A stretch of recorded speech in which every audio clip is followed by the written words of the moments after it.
Mag-a-additional po tayo ng isang remote. Ayan po yung pyesa niya. Ayan po yung adapter para doon sa baterya. Ayan po yung remote na luma at saka po yung bago. I-activate po natin yan. Kasi po yung isang remote niya nawala. Yung pag po natin na ipasok yung isang bago, yung susing nawala, hindi na po magagamit yun. Deactivate na po yun.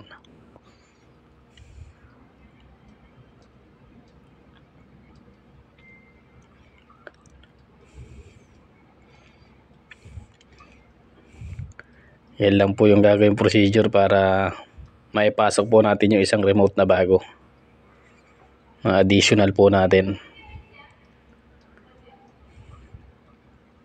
Yan, tinanggal na po yung adapter.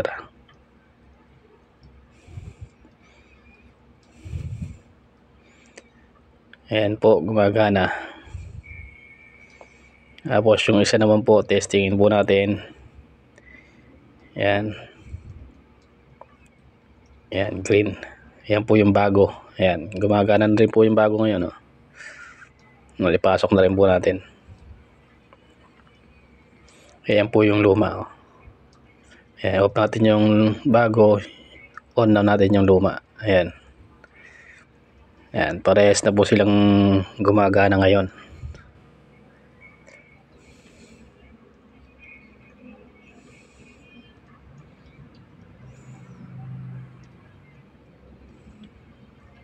Ayan, ulit lang po natin.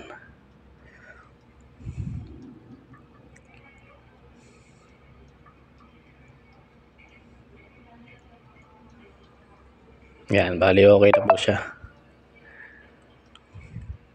Ulit po ulit. Ayan. On uli. Ayan, gumagana.